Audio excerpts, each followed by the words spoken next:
Hello good morning ಎಲ್ರಿಗೂ ನಮಸ್ಕಾರ. Welcome back to my channel. ಎಲ್ಲರೂ ಹೇಗಿದ್ದೀರಾ? ಎಲ್ಲರೂ ಚೆನ್ನಾಗಿದ್ದೀರಾ ಅಂತ ಭಾವಿಸ್ತಾ ಇದ್ದೀನಿ. ಆ್ಯಂಡ್ ನಾನು ಕೂಡ ಚೆನ್ನಾಗಿದ್ದೀನಿ. ಆಫ್ಟರ್ ಆಲ್ಮೋಸ್ಟ್ 8.5 ಮಂತ್ಸ್ ನಾನು ಮತ್ತೆ ವೀಡಿಯೋನ ಶೂಟ್ ಮಾಡ್ತಾ ಇದ್ದೀನಿ. The lot of reason, like ಮನೆ ಶಿಫ್ಟ್ ಮಾಡ್ತಿದ್ವಿ ಹೈದರಾಬಾದಿಂದ ಬ್ಯಾಂಗ್ಳೂರಿಗೆ, ಮೈಸೂರಿಗೆ. So the lot of things that was going on. So ಹಾಗಾಗಿ ಯಾವುದೇ ವೀಡಿಯೋಸ್ನ ಮಾಡಿರಲಿಲ್ಲ. ಆ್ಯಂಡ್ ನೀವು ಆಲ್ರೆಡಿ ತಮ್ಮನೇಲಲ್ಲಿ ನೋಡಿರೋ ಹಾಗೆ ನಾನು ಇವತ್ತು ನನ್ನ ರಿಸಲ್ಟ್ ಏನಾಯಿತು ಅನ್ನೋದ್ರ ಬಗ್ಗೆ ರಿವೀಲ್ ಮಾಡ್ತೀನಿ. ಸೊ ಬನ್ನಿ, ತಡ ಮಾಡದೆ ಇವತ್ತಿನ ವ್ಲಾಗ್ನ ಸ್ಟಾರ್ಟ್ ಮಾಡೋಣ. ಸೊ ನಾನು ಎಕ್ಸಾಮ್ ಎಲ್ಲ ಆದಮೇಲೆ ಸ್ವಲ್ಪ ಫಿಟ್ನೆಸ್ ಮೇಲೆ ಜಾಸ್ತಿ ಕಾನ್ಸಂಟ್ರೇಟ್ ಮಾಡೋಣ ಅನ್ನೋದಕ್ಕೋಸ್ಕರ ಸ್ವಲ್ಪ ಯೋಗ ಆ್ಯಂಡ್ ವರ್ಕೌಟ್ನ ಮಾಡೋಕ್ಕೆ ಸ್ಟಾರ್ಟ್ ಮಾಡಿದ್ದೀನಿ. And this is a small clip of that.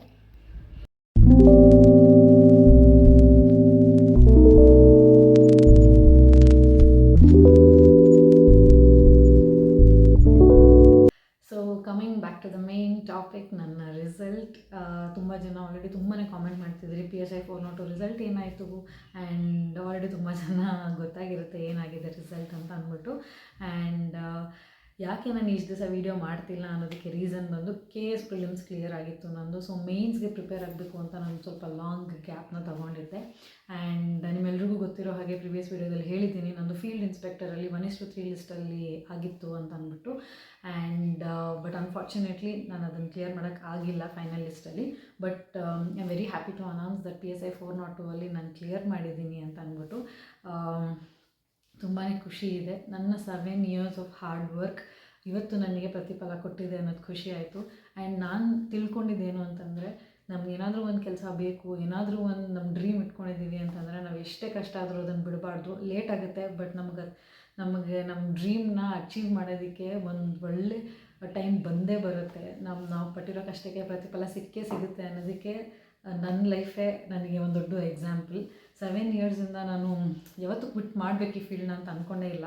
But I think ಆ ಒಂದು ಕನ್ಸಿಸ್ಟೆನ್ಸಿನೇ ನನಗೆ ಇಲ್ಲಿ ತನಕ ತಂದಿದೆ ಅನ್ನೋದೇ ನನಗೆ ಅದನ್ನು ಹೇಳ್ಕೊಳ್ಳೋಕ್ಕೆ ಖುಷಿ ಆಗುತ್ತೆ. ಆ್ಯಂಡ್ ನಿಮ್ಮಲ್ಲೂ ಇದೇ ಥರ ತುಂಬ ಜನ ಇರ್ತೀರಾ, ತುಂಬ ಪ್ರಯತ್ನ ಪಡ್ತಿರ್ತೀರ ಯಾಕೆ ಕ್ಲಿಯರ್ ಆಗ್ತಿಲ್ಲ ಅಂತ. ಬಟ್ ಐ ಥಿಂಕ್ ಒಂದು ಒಳ್ಳೆ ರೈಟ್ ಟೈಮ್ ಬಂದರೆ ನೀವು ಅದು ಬೇಕೇ ಬೇಕು ಅಂತ ನೀವು ಖಂಡಿತವಾಗಿ ನನಗೆ ಕಾಯ್ತಾ ಇದ್ದರೆ 100% ಐ ಥಿಂಕ್ ಕ್ಲಿಯರ್ ಆಗೇ ಆಗುತ್ತೆ. ನೀವು ಅಂದ್ಕೊಂಡ್ರೆ ಕೆಲಸ ಸಿಗುತ್ತೆ. ಆ್ಯಂಡ್ ಮೇನ್ಸ್ ವಿಷಯಕ್ಕೆ ಬರೋದಾದರೆ, ಐ ಡೋಂಟ್ ನೋ ಹೆಂಗಾಗಿದೆ ಎಕ್ಸಾಮ್ ಅಂತ ಅಂದ್ಬಿಟ್ಟು. ಬಟ್ ತುಂಬ ಕಲ್ತ್ಕೊಂಡಿದ್ದೀನಿ ಹೇಗೆ ಅಪ್ರೋಚ್ ಮಾಡಬೇಕು, ಪ್ರಿಲಿಮ್ಸ್ಗೂ ಮೇನ್ಸ್ಗೂ ಎಷ್ಟು ಡಿಫ್ರೆನ್ಸ್ ಇರುತ್ತೆ ಅನ್ನೋದನ್ನ ಕಲ್ತ್ಕೊಂಡೆ.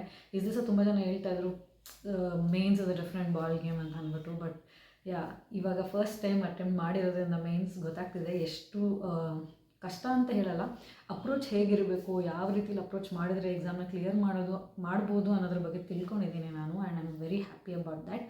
ಆ್ಯಂಡ್ ಇದಾಗಿತ್ತು ನನ್ನ ರಿಸಲ್ಟಿನ ಒಂದು ಚಿಕ್ಕ update. I just wanted to give you all an update about this. Next ನಾನು ಏನೆಲ್ಲ ಸ್ಟ್ರಾಟಜೀಸ್ನ ಫಾಲೋ ಮಾಡಿದೆ, ನನ್ನ ಎಕ್ಸಾಮ್ ಟೈಮಲ್ಲಿ ಯಾವೆಲ್ಲ ಬುಕ್ ಲಿಸ್ಟ್ನ ಫಾಲೋ ಮಾಡಿದೆ, ಆ್ಯಂಡ್ ಯಾವೆಲ್ಲ ಕರೆಂಟ್ ಅಫೇರ್ಸ್ ಸೋರ್ಸ್ನ ಫಾಲೋ ಮಾಡಿದೆ ಅನ್ನೋದ್ರ ಬಗ್ಗೆ ನಿಮ್ಗೇನಾದರೂ ಐಡಿಯಾ ಬೇಕಿದ್ದರೆ, ಅಥವಾ ನನ್ನ ಸ್ಟ್ರಾಟಜಿ ಬಗ್ಗೆ ನೀವು ಇನ್ನೂ ತಿಳ್ಕೊಬೇಕು ಅಂತ ಏನಾದರೂ ಇದ್ದರೆ ಕಾಮೆಂಟ್ ಮಾಡಿ. ಖಂಡಿತವಾಗೂ ನೆಕ್ಸ್ಟ್ ವೀಡಿಯೋದಲ್ಲಿ ಇದ್ರ ಬಗ್ಗೆ ಟ್ರೈ ಮಾಡ್ತೀನಿ ಹೇಳೋದಕ್ಕೆ. ಸೊ ಅಲ್ಲಿವರೆಗೂ all the very best, study well, ಎಲ್ಲರೂ ಚೆನ್ನಾಗಿ ಓದ್ಕೊಳ್ಳಿ. ಮುಂದೆ PSI ಆಗಿರ್ಬೋದು, ESI ಆ್ಯಂಡ್ FD SD ಎಲ್ಲ ಕಾಲ್ ಆಗೋದ್ರಿಂದ ಎಲ್ಲರಿಗೂ ಒಂದು ಒಳ್ಳೆ ಚಾನ್ಸ್ ಇದೆ. ಚೆನ್ನಾಗಿ ಓದ್ಕೊಳ್ಳಿ. All the very best.